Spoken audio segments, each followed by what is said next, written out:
All right. Welcome, beautiful, beautiful souls, to our Get Your Goddess Groove On radio and community. And I am so excited today to be back with you and to be launching our spring 2024 Goddess Radio series. So, my intention this year is to bring you a spring series, a summer series, and a fall series. And to be able to really expand and grow our community in 2024, with the intention of bringing you more beautiful speakers, really here. This is a beautiful collaboration. I can't say the word, space of collaboration. Collaboration. Yeah, collaboration. And, as we come together this year in the rise of the priestess, right? We're here to really not walk this journey alone, but to walk this journey, I feel heart to heart, soul to soul, hand to hand, and to really uplift and support each other in whatever way that we can receive and allow, and just to be our authentic priestess selves. So, welcome, Goddess. Do you feel like life is a mystery to be solved and that you must stand alone in this life? Listen deeply, beloved soul, and hear my call. I am your waking inner goddess speaking to you, and I'm here to call you home and activate your deepest prayer inside of you. As an emissary for the goddess, I love to bring you authentic channel messages of love and inspiration and heart healing grace to guide you forward in transcending your consciousness and becoming the change that you wish to see in the world. So I invite you now, beautiful audience, to get your goddess groove on with me and my beautiful speaker today, Jessica Falcon. So, welcome back, Jessica, to the Get Your Goddess Groove On show. Thank you. I'm excited to be here. Yeah, we're excited to have you today. And this is, I think, your second time on our show. And Hmm. let me just share a little bit about Jessica. So, Jessica is a former lawyer turned mystic. She's an international soul embodiment guide and divine feminine activator. She guides you to embody your soul's truth so you reclaim your power and sovereignty. After leaving the legal profession in 2013 to embark on a spiritual pilgrimage, Jessica experienced an 8-year initiation into divine feminine power. And during this time, she spent years researching religious history, ancient civilizations, and mythology to get to the root of unequal power dynamics. It helped Jessica identify the core beliefs deeply embedded in the individual and collective psyche. That keeps us from owning our power, speaking our truth, and liberating our sexuality. So, Jessica has private and group portals of transformation, which are designed to help you create deep levels of internal safety so you can fully be and express all of who you are. To break the change of invisibility as you claim yourself worthy of being seen. When you reclaim your sovereignty, you can't help but experience freedom in all of your relationships because you show up differently. I just love that introduction, Jessica, and welcome back to the Goddess Groove show. Great to have you Hey, today. thank you. I'm excited to dive into divine feminine power because I know it's something that we're both really passionate about. Yes, and so I think this year in 2024 is another really kind of critical year or pivotal year in our journey. I know, in 2012, I don't know what your experience was, but for me, I had a very powerful experience on December 21st, 2012, that I will, you have these powerful experiences where you can't forget them, right? They're like etched into, and I do remember having a huge shift. And for like 4 months after that, I was in this elevated consciousness state. And then again in 2016, as I understand it, was another really important year for us. Of course, that was an election year for, the presidential and in the United States. And here we are, and it's like interesting because from 2012 to 2016, right? That's 4 years. And then from 2016 to now 2024, that's 8 years.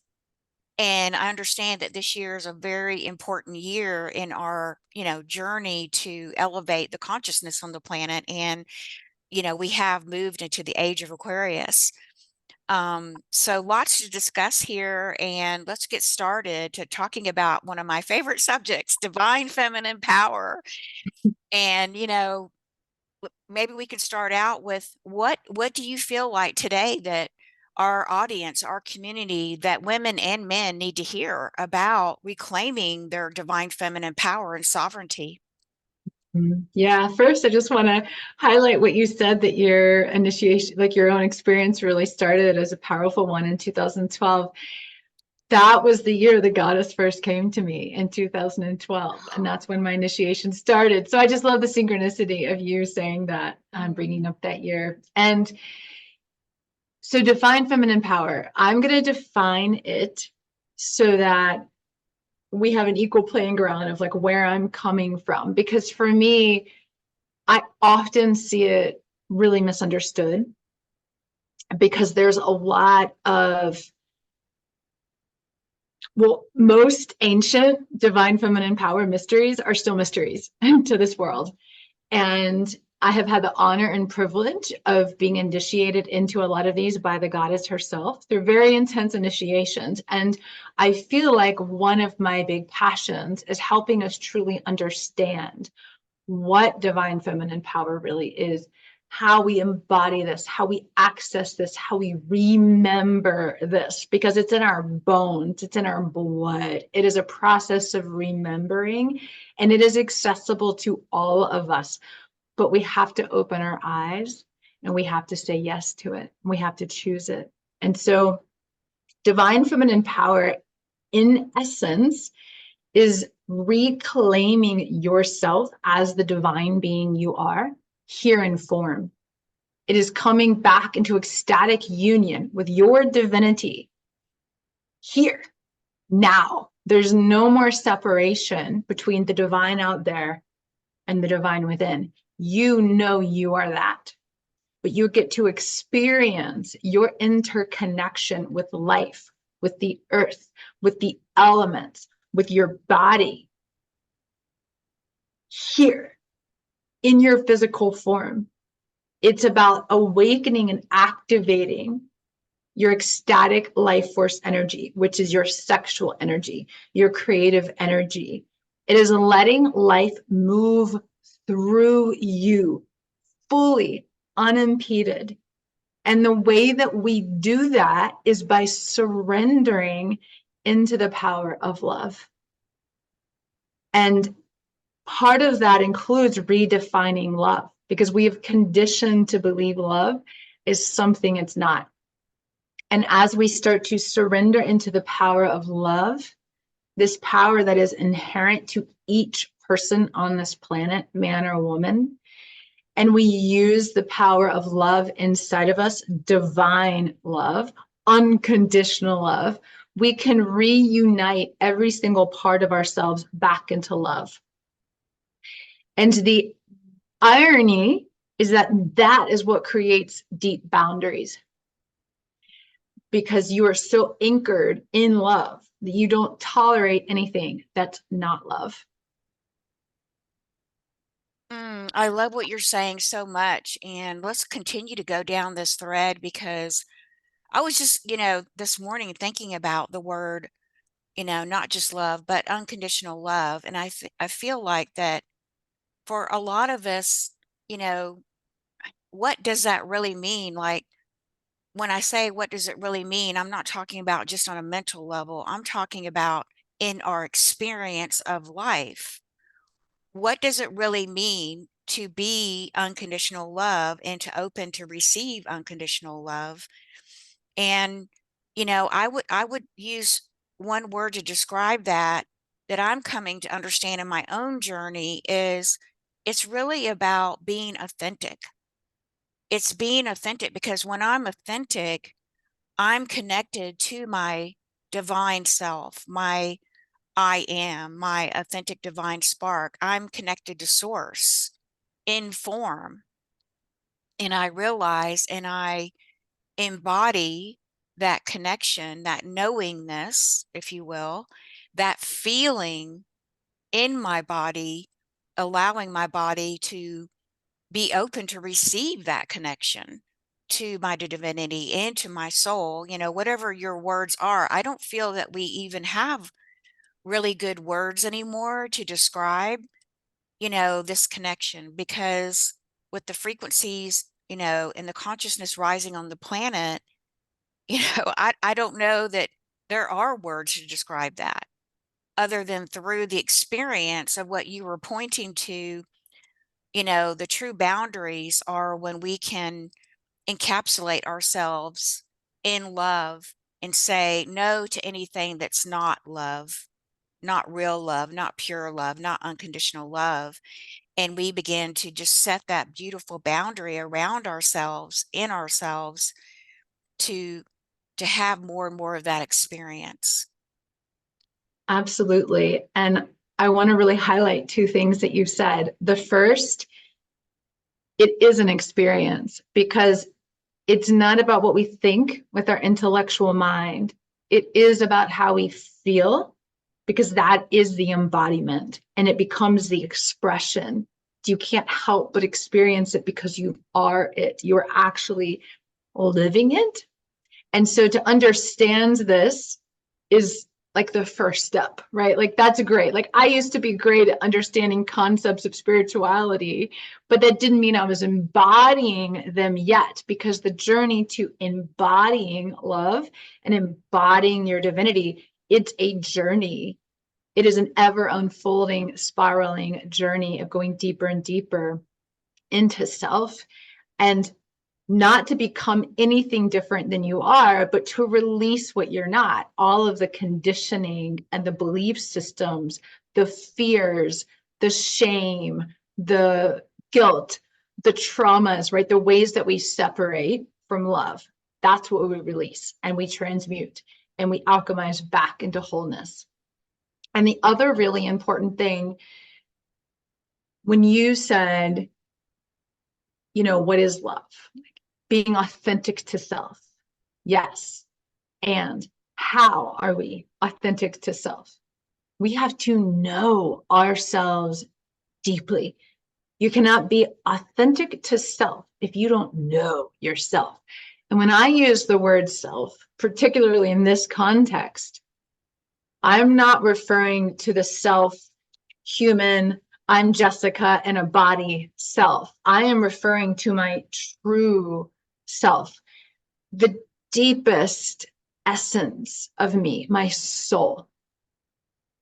And so, in order to come into that reclamation of our divinity, that authenticity, that love embodied, it is a process of going deep into who you truly are and allowing that truest essence of you to become aligned with every thought, every emotion, every feeling, every choice, every word, every action is an expression of that truth that is you.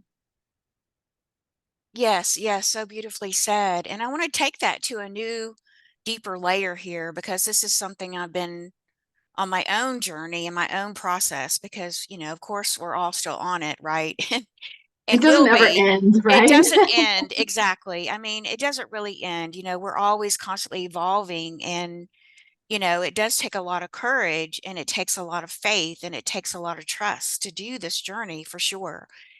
Um, and looking at my own journey, I'm now beginning to see, going deeper and deeper into myself, and looking at layer by layer. And I'm realizing that all that you said was so beautifully laid out as far as like a map, if you will, or a bigger picture concept. And now I'm realizing that I have to go down, layer by layer. I have to even go into each of those layers that you said, the mental realm, the spiritual realm, the emotional realm, the physical realm. And I have to look at, you know, those parts of myself that are not fully embodied yet. And, you know, the quest is, of course, to become sovereign. But again, that's not just a mental concept. It is a concept of literally you pulling all the aspects of yourself, those that you even fractured from trauma, from traumatic experiences, from parallel lives, previous lives, whatever your way of looking at it, to reclaim that love and light and vibration that you are, your soul, back into this body, into this form.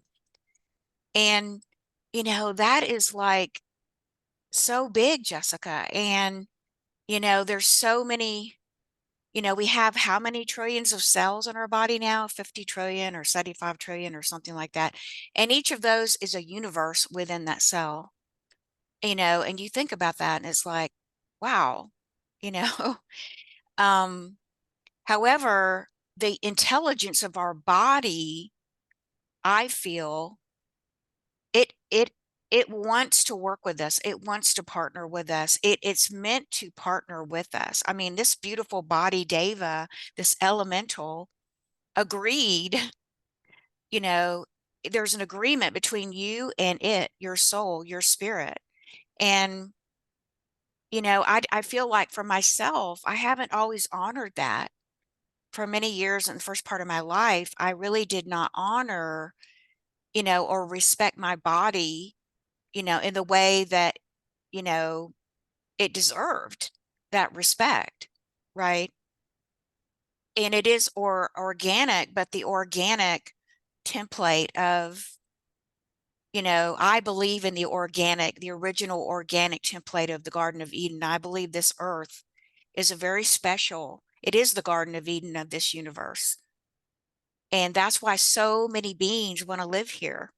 That's why there's so many beings, and whether in a human form or not human form, you know, are living here amongst us because everyone wants a piece of the living in the Garden of Eden in a physical form.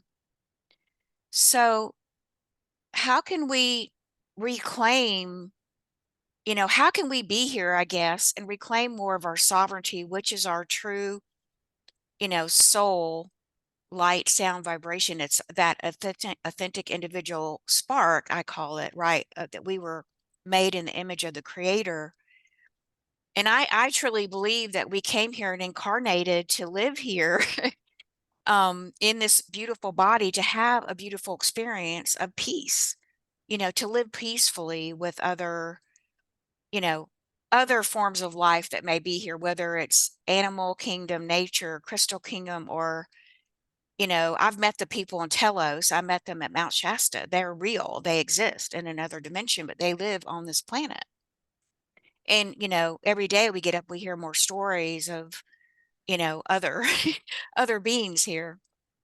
So, how can we reclaim our feminine power and our sovereignty and anchor that into our body to even, greater degrees of embodiment and, you know, I don't know, just be here in the body and have a most beautiful experience, with others and supporting others, loving others, and coming into more peace, coming into more joy. I mean, to me, that's really what the path of the goddess is, and remembering our connection to the goddess is through our intuition, of course.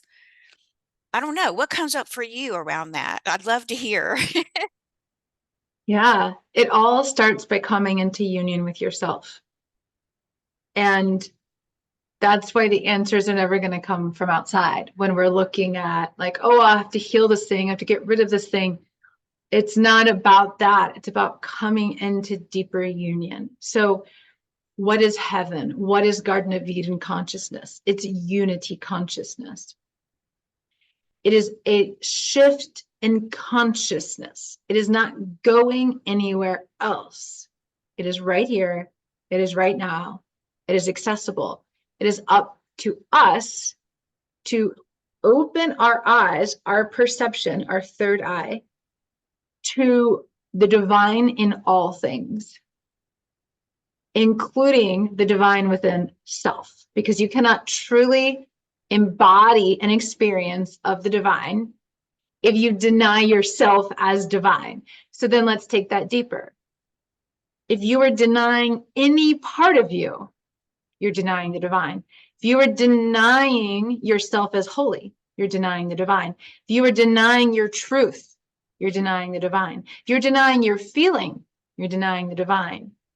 So what are the ways in which you separate from yourself?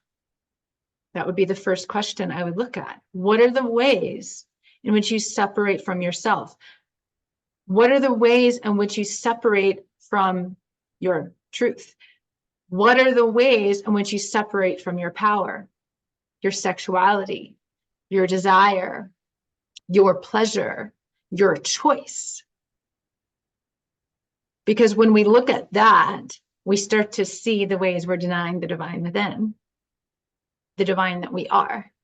And all of this, again, cannot happen if we don't first learn how to connect to the soul's truth in and through our body. And that's my passion, because until we do that, none of this other stuff is even accessible, right? Mm-hmm. And so my foundational program is ecstatic soul embodiment, because you can't experience unity consciousness, heaven on earth, embodying love, like it's sovereignty. It all starts with the body. Your body is the key to your sovereignty. Now, what does that mean? It doesn't mean, oh, my body just is my body.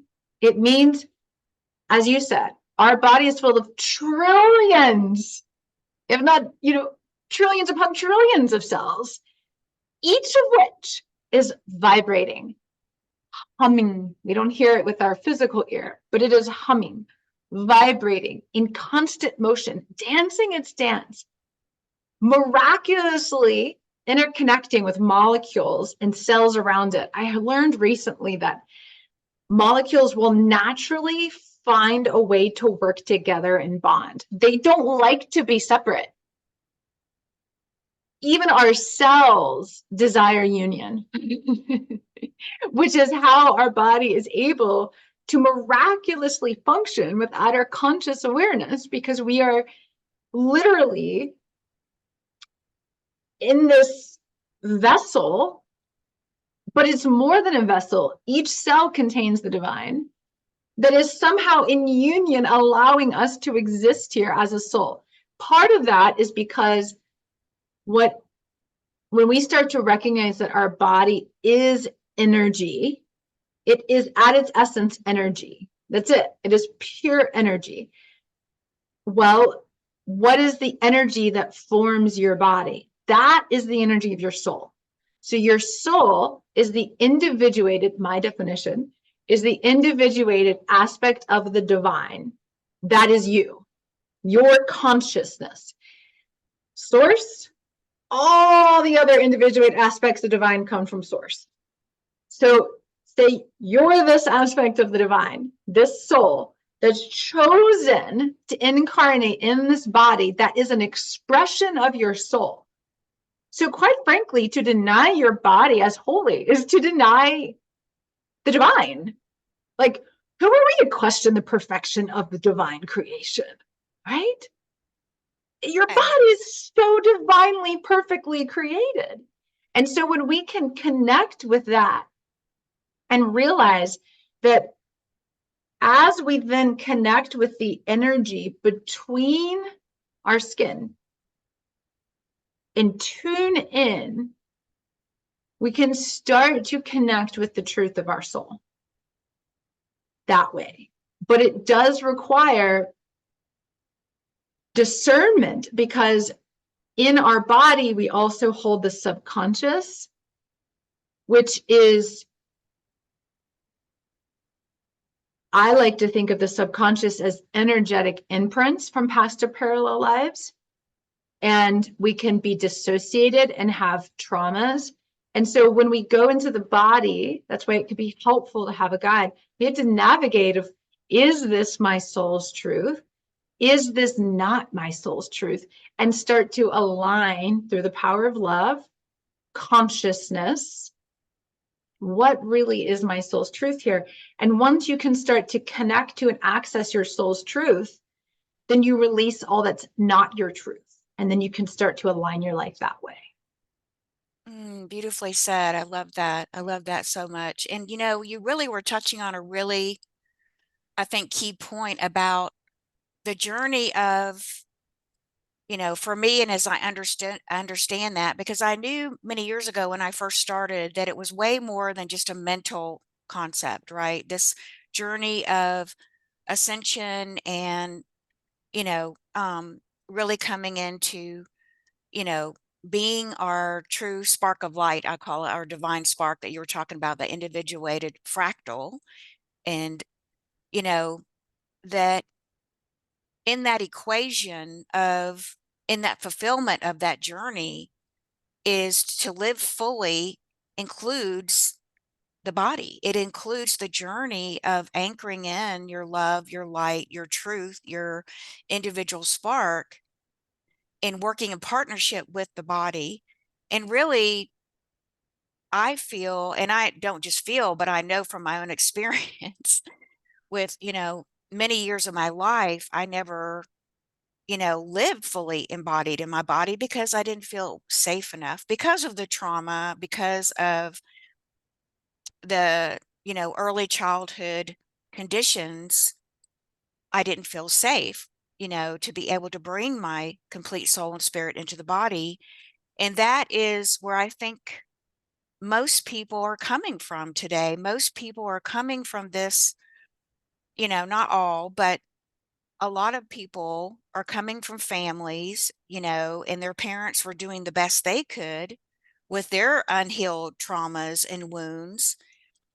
And I think this, you know, the last few generations are now, each generation coming in is coming in with so much more light and understanding and knowledge that they can bring through with them, and that is, you know, going to set us up, you know, is setting up each generation to contribute to the healing, to the process of helping each of us to feel safe enough to really come into union and partnership with our body.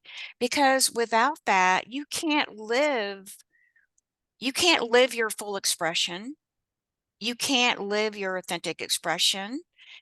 You're not going to be able to um live your best life, in a sense, I don't feel, because you won't be able to bring in the joy, the happiness, the love, the beauty, the creativity that, you know, I really feel Divine Mother, Divine Father, right? The Christos Sophia template that we can, you know, anchor in and return to, and are doing that now, you know, in an organic, it's an organic divine template. And I feel that it's so important, I think, Jessica, today, that the voice of the feminine that is rising on the planet through people like yourself, myself, and many women in our own way, is to help others awaken and remember that, you know, it, we are here to be in a true feminine masculine form. Is that partnership between this beautiful body elemental, this divine sacred temple, in union with our soul in an organic way, purely organic. And I think that's a really important message because, um, and the more that you reclaim your feminine power, the more you reclaim your sovereignty, which means bringing in, like you said, your soul, your divinity into every cell of your body and being, down into the tissues, down into the fabric, into the fluids, the water, the blood, the bones, all of it, right? And this is what the way that I believe that Mother Mary and Mary Magdalene, Yeshua lived. I believe that was their true part of their true message. And because I had received this message from Yeshua that he said the Christ consciousness, the true definition of the Christ consciousness, has nothing to do with religion at all. It has nothing to do with it. The true understanding of the way, the truth, and the life is the remembrance and the awakening that we are already sovereign, divine, perfected beings of love, and that we are conscious. We are meant to be conscious co-creators with Source. And that is really the true definition of the Christ consciousness, is returning to this understanding and this knowledge that you are already a sovereign divine being, and you're meant to experience that in this beautiful form, and to co-create miracles, to co-create a new Garden of Eden, a new earth, right? Yeah, what do you think about that? We are inherently divine sovereign creators, but that is not how most of people are living, because we have forgotten, because we've been told the divine is outside of us. And Christ consciousness, I love that you brought that up, because I want to speak to that, and I also want to speak to the safety piece. But Christ consciousness, and I have as well a very deep relationship with Yeshua and Magdalene, and it is to recognize the divine within oneself and all things, all people, which is not coincidentally the way of ancient goddess worshiping cultures. And when you're recognizing the divine within all, you are recognizing the light within. And so then take that another step. It is to then activate light within oneself that you return to your divinity. You're also awakening the light of your perception to recognize that divine, because it's not that we're bringing the divine into the body or into earth. It's already here. We're simply opening our eyes and aligning to that recognition of our divinity. We're not making anything divine. I think it's important for the mind to really understand this. We are not making anything divine. We are already divine. Yes. We are already worthy. We are already powerful, but we have forgotten. We have been blind. We have denied it. Right? So we have turned away. That was my biggest part of my journey of awakening. I was never abandoned by God. I turned away from the divine within me. And in that turning away from the divine within me, that's how I experience suffering.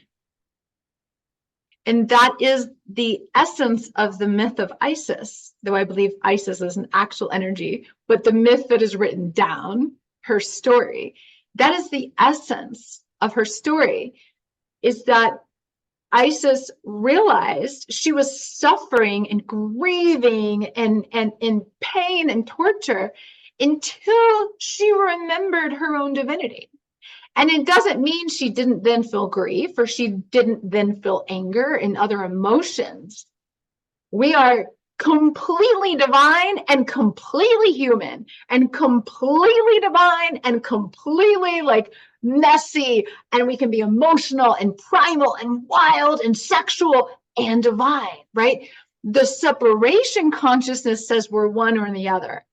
Union, heaven on earth, consciousness is you are both. You can't not be one or the other. You are both. And so nothing can separate us except for our own forgetfulness, our own turning away. And let's just breathe into that for a minute before I go into safety piece, because that's a lot. So like really, I encourage you listening to just really let that drop into your womb. Mm-hmm. Really let that drop all the way down into your sacrum. Really let it anchor down. Anchor it down into your feet. Anchor it down into your legs. Anchor that down. Even if you forgot the words, anchor down, I am already divine. I'm already whole. I am already love. It is already here. Anchor it down, anchor it down, anchor it down deeply into your yoni. Mm.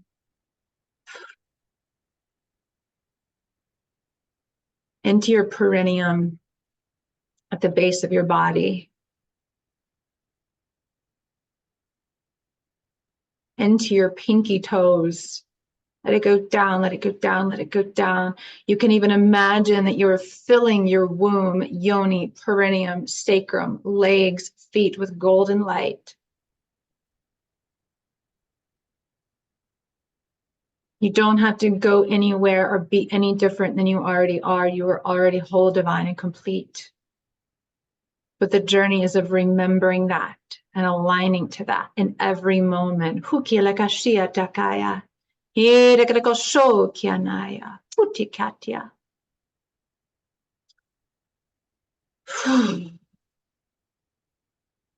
you're ready, you can open your eyes, but see Mm. if you can maintain that awareness of your legs, of your feet, of your womb,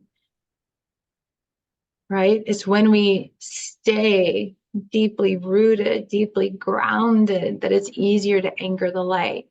It's easier to feel safe, because what happens when we don't feel safe? Mm-hmm. We go up, we go out, we go into the head, we go out of the body. You want to anchor Mm-hmm. in, you want to anchor down, and you want to consistently anchor in, anchor down. Your soul's truth is down here, not necessarily up here. You want to anchor in.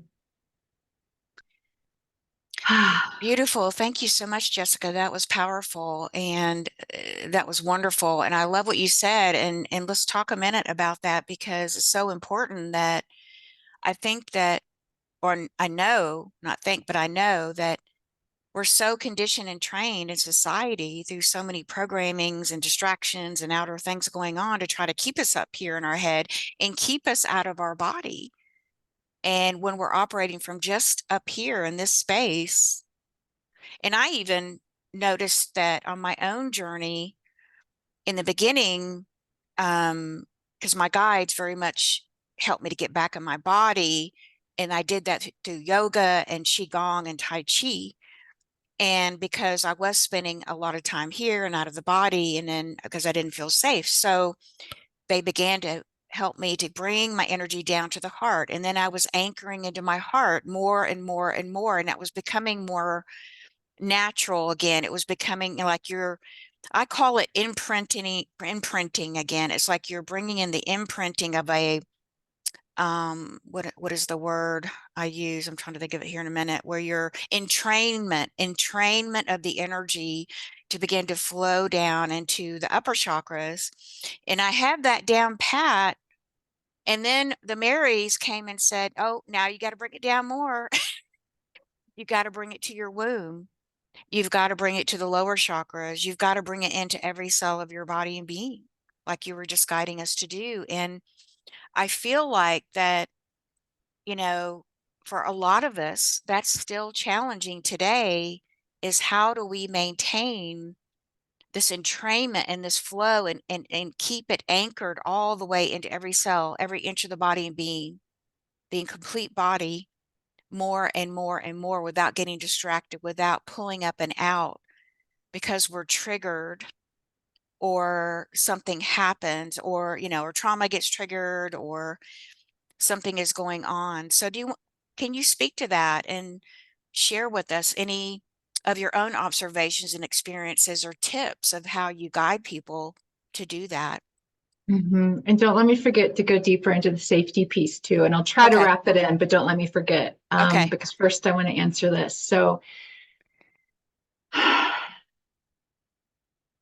it requires that we develop embodied presence. Now, that's a whole lot easier said than done. We're like, embodied presence. Sure, I'm present, right? But like, to actually develop presence, as you said, deep into every cell, deep into your body, takes time. It is not going to happen overnight. It is a journey.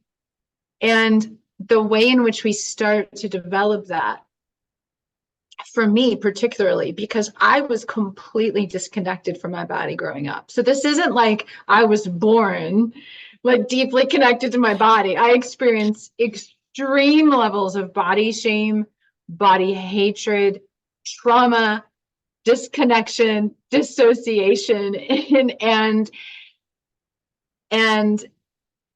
that's why I'm so passionate about this level of embodiment and creating internal safety, because I've lived it, like I've walked it, I've embodied it myself, coming from the opposite of that. And so I see it and know it so deeply. So I say all of this with deep compassion, knowing that it's not an easy journey necessarily, which is why it's helpful to have a support, but it is possible because I've done it. Like I can tell you it's possible.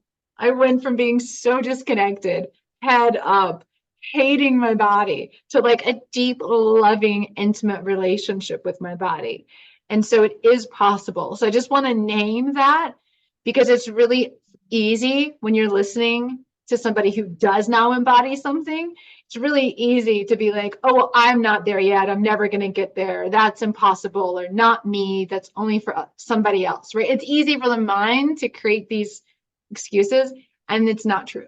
It's really not true. So one of the ways we start to develop this, that I started to develop this, that I see in my clients is, for example, trigger. I'm going to start with that because you mentioned, like, what if we get triggered and we come out of it, right? Okay, so there's a trigger. Like, say you're having a beautiful, peaceful day, you have your tea, you have your coffee, you're watching, the sky, you're feeling really good. And then, like, you get a text and you're really triggered and you're like, ah! Okay, well, you don't have to come out of your body when you're triggered. So here's how you stay in. You acknowledge. It's going to sound very simple, but the most profound truths are. So you acknowledge, oh, I am feeling triggered by this message. Okay. All right. What am I feeling?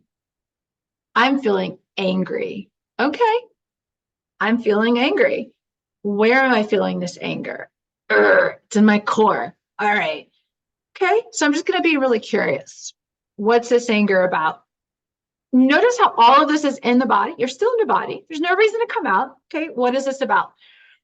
Well, I feel like that person wasn't respecting me fully, and I'm worthy of more respect.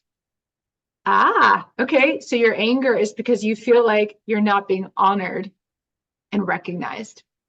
Yes. Okay. Yeah. I acknowledge this anger. I hear this. How beautiful, right? Like our anger is almost always informing us about a boundary and showing us the ways we can act on our own behalf. It needs to be explored. We need to be curious about it, but it is a gift.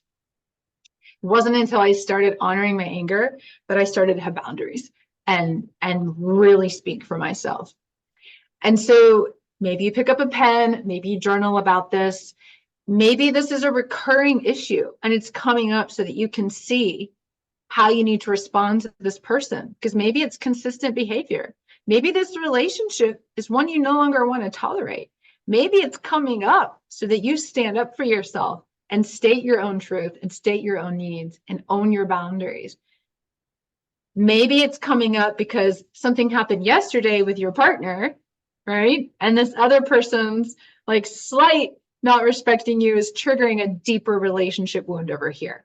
But you're only going to know that when you take the time to explore it and be curious, honor the feeling, be deeply with the experience, notice your body sensation, and then you have choice. All right, I am aware that I feel anger, that it's in my core, that it's about not feeling honored. So how can I honor me here? What's my choice? What do I choose to do to honor me in the situation? Maybe I simply speak my truth to this person and say, I'm feeling a little triggered because I didn't feel I was deeply honored. and then whatever else needs to be said. Mhm. And then, of course, if you feel like you can't speak your truth, that's something else to explore, right? But we can do all of that in our body. And when we are so conditioned to avoid pain, and when we start to develop the capacity to be with pain and not judge it as bad or good, but to just be with pain, we start to create a deeper capacity for embodied presence. Pain is not wrong. Pain is not bad. Pain is not something we need to run away from. Pain doesn't make us any less divine, any less worthy, any less perfect. Pain is something that is alerting us to what needs attention. Does that make sense? Does that answer your Yes, that question, makes really? it really does. It that was a beautiful answer and went really deep because pain is to me the way that I understand it, it's a signal. It's a signal to wake up, to pay attention, whether it's a pain and a mental pain, an emotional pain, a physical pain, a spiritual pain. It's all there to guide us, to inform us, to give us information, to help us to be present with it, to get curious about it, to help to guide us. And that to me is one of the most beautiful gifts about, to me, it's a rare gift to come into the body. And when we're in the body, because everything is being manifested around us in the physical form, as I understand it, then it's reflected back to us in a very physical way, um, which is a setup for a lot of healing and realignment and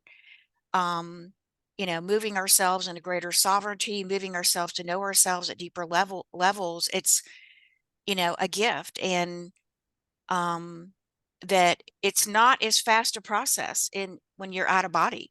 As I understand it, when you're embodied, the way I understand it, is you can really make leaps and bounds of progress. But anyway, that's going in another direction. But back to what I want to make sure we have time to go back into the whole thing about the safety in the body piece, because I think for a lot of people today, with the challenges that we're in, the whole world is, we're all together in the same boat, maybe, and the whole world is here and we're on this boat and we're sailing these really, choppy seas and waters, into the unknown, so to speak, and of new places and spaces we've never been in before.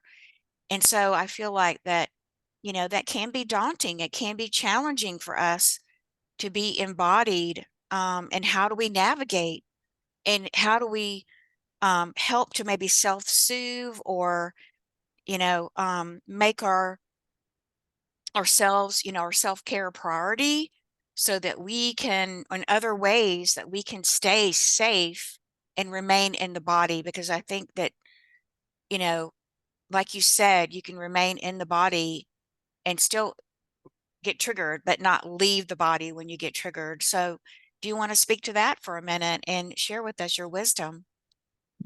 Yeah. So there's so much I can say about safety. I'm going to try to make it as simple as possible.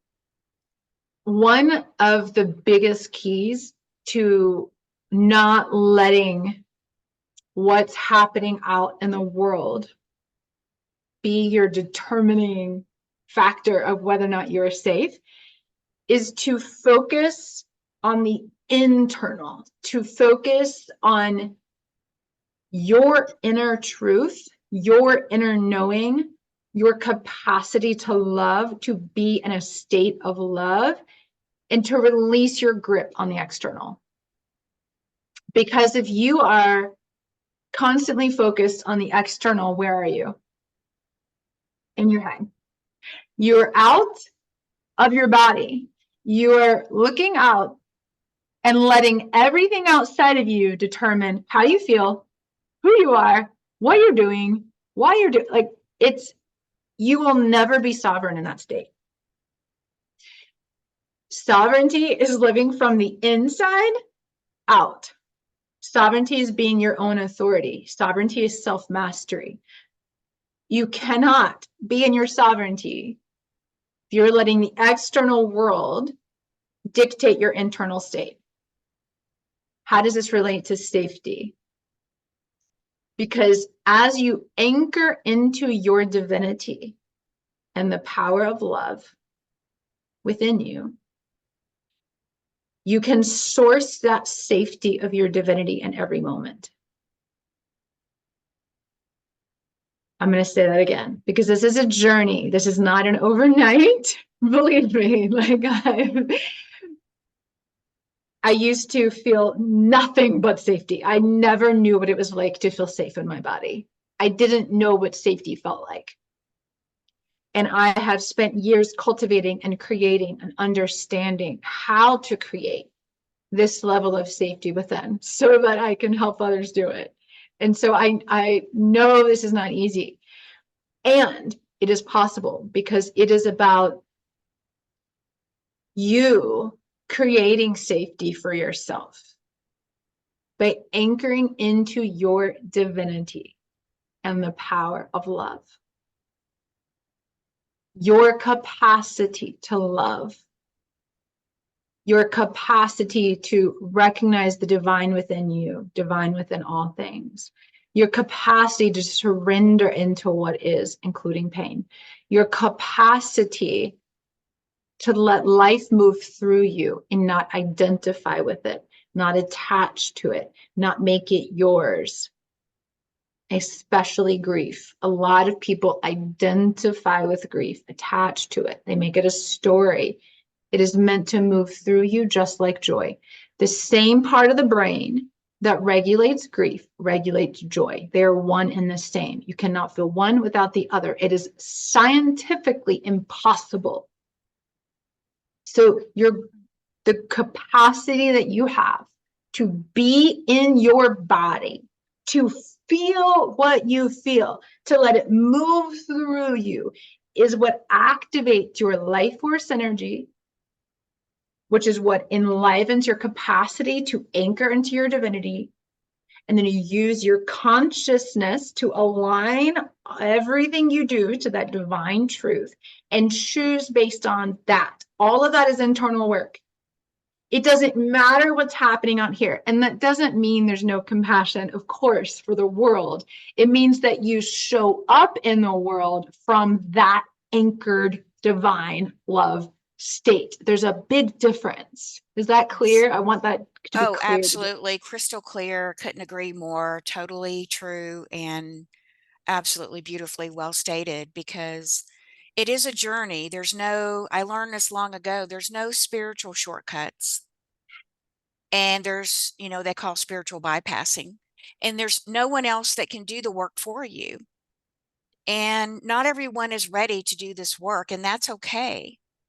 It's okay. Not everyone is ready. We're all at different points on our journey, and that's why it is so important to have compassion for ourselves and for others who are in a lot of pain and suffering, who haven't started the inner journey, and we can hold a state of compassion for them. And I feel very much that even in my own journey, like you said, I can identify with your childhood because I also was out of my body most of the time because it wasn't safe to be in my body because there was real clear and present danger in growing up. And, you know, the only time I probably came into body was when I was either with my pet or out in nature. I would be myself, out in the woods, whatever, playing.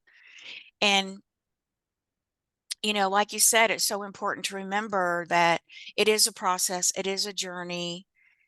Um, but yet there are, signposts along the way of when you begin to have those beautiful boundaries of putting yourself first in, beginning to take care of your own needs, beginning to release any codependency or victim, releasing all the conditioning we've been under, and beginning to come back to be present with yourself and coming back into the body. And then you begin to notice, oh, this relationship is not really reflecting respect or love back to me. It's toxic, right? And then you begin to be able to make new choices.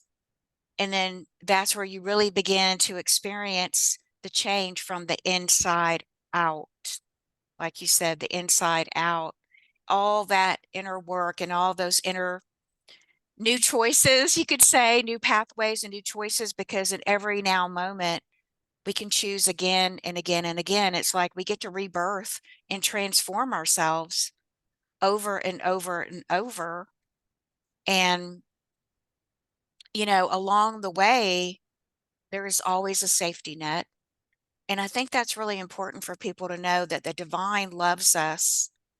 And sometimes we may, like you said so beautifully, turning away from the divine. And that's where we, came into separation, which was really false, because I don't believe we can ever truly be separated from our divinity. Not really.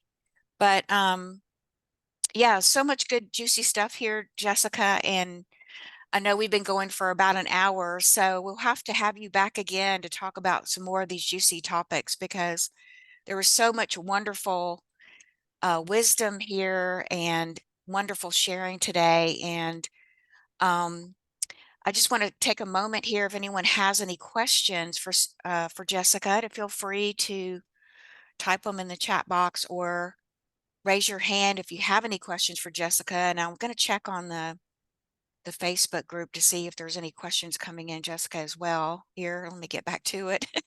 And while you check that, I just want to comment on something that you said, that Please, yes. it's not, I just want to remind us all, it's not about perfection, right? Because as you said, it's not like if you do something wrong or you don't get it, that you're not going to be divine. Like, you're already that. Just like take the weight off, like thinking you have to be something different. It is simply aligning to that divine truth in everything as much as you can. And it can't all happen overnight. You'd probably explode with light. The amount of light I can hold and energy I can hold compared to what I could. I mean, it's exponentially different, because it takes time, right, to calibrate, to align, to, and the journey itself Yes. is beautiful and gets to be pleasurable. And the more you can take that pressure off yourself, that stress, that judgment, that expectation, the more pleasurable it's going to be to just be in pleasure with who you are in this moment. And you don't have to be any different to be worthy of that pleasure, because divine feminine power includes reveling in life, Mm. in pleasure and love and laughter and deep nourishment. And it's not ever at the expense of that. And it Mm. comes from that place that we're in overflow.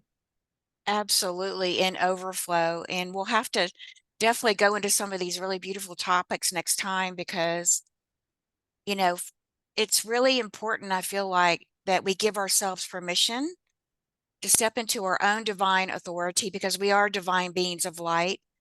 It's messy. The journey is messy. The journey is not linear. It's not perfect. It's up, it's down, it's around, it's this, it's that, but yet at the same time, when you're really open, you can see the magic and you can feel the magic again. And when you feel the magic, you're becoming alive again. And that's what I noticed, is that I wanted to be super alive, is live with passion and truth and desire and pleasure and beauty and creativity. Because to me, that's the opposite of not living, right? That's the opposite of EVIL, is LIVE. So to me, when I look at that, I'm like, more and more, everything that's happening around us is inspiring me to live more, not perfectly, but to live with more passion. It's like every day, and I get up, okay, what can I do today? I'm like a little kid. Let's go, let's go, let's have fun, let's play, let's, you know, boost each other up. Let's play together. Let's love together. Let's create together. Let's come together, in community. And that inspires me, and I don't care, what sex you are. I don't care what religion you are. I don't care what you do. I don't care if you're green, purple, blue, orange, or whatever, black. I don't care. It doesn't matter to me. What matters to me is that we begin to really see each other as divine, beautiful beings. We see our hearts, we see our souls for what they truly are, right? And that we are here to live inspiring, beautiful lives with joy and happiness and play and creativity. And that gets me going because it's like I'm here to help women, to help men, help whoever is ready to receive, you know. So I think this has been a fantastic show today, Jessica, and I want to thank you for coming. And do you have any final thoughts for us that you want to share before we close our show today? Yeah, yeah. Pleasure is a radical act right now. As you were saying, joy is a radical act because EVIL, right, sucks life force energy. Hmm. And when you can be in your ecstatic life force energy and fully live life in joy and pleasure and know your divine power and freedom and truth, no matter what is happening around you, you're sovereign. And you're not giving power and authority over to anyone or anything else. Again, this does not take away compassion or the reality of what's happening. It transforms it through your perception, through your awareness, through your choice to live life to the fullest. Because why try to save lives if you're not even living life? Exactly, exactly. It's And incredibly important. it And is. I want to also just offer a free gift that I have Yes, that is please. to create internal safety. Now, this is a tiny piece of the journey. Don't think that this is going to be the end all be all. This is all you need and you will forever feel safe. Though it could happen. Who knows? I've seen miracles. So it's a short 17-minute talk on some essentials of how to create emotional and energetic safety. And then it's a 20-minute embodied practice to connect with the earth and Gaia and your light body to start to anchor in that feeling of safety. Because something you said earlier, Laura, that we both spoke to of growing up and not feeling safe. If you don't know what it's like to feel safe in your body, you can't start to feel safe. So this is about creating an energetic attunement to what it's actually like to feel safe. So your body can start to relax into that feeling and your cells can start to vibrate with that knowingness, which allows your soul light to anchor more fully into your body. So that's what this is. It's a free gift at thepathtosovereignty.com. And I think you have the link, Laura, as well. So that's what I'll finish with. It's an offering of my heart to yours because it's so important right now that we not let the external world dictate our choices, our life, and our safety, that we get to create that internally and source our divine safety. Beautiful, beautiful words of wisdom, goddess wisdom. Thank you so much, Jessica. Beautifully said. Thank you for your free gift and offer. And I will post the links to your website and to your free offer, for our guests to be able to see on the replay. And of course, I'll be adding the replay to my YouTube channel and my Unite channel and sharing back with my community. And that way you can visit Jessica's website to learn more about Jessica and the work, the wonderful work that she's doing, and the beautiful soul sister that she is, because we have similar work. And I'm so happy that we could promote you today. And thank you for coming and being a guest on the Goddess Groove radio show today. I really do appreciate you from the bottom of my heart, Jessica, and all the wonderful work that you're doing in the world. It really is making a beautiful difference. So thank you. Thank you so much. It's been such a pleasure and powerful conversation that we get to have together. So thank you all for being here, for receiving this, and let us know what it sparked for you. Yes, thank you. And thank you so much for all everyone who was here live or those on the replay. I do really appreciate you being with us today, all of your love, your light, your support of my community. And if you have any questions, please feel free to reach out to me. You can reach me going to my website at lauramavenstar.com, or you can go to goddessgroove at protonmail.com. And please, I love to hear from you, and just email me your comments, your requests for guests, as we, yeah, move through our spring series here. Until next time, um, be well, stay blessed, and namaste, and many goddess blessings to you. Thank you so much. Much love. Bye bye for now.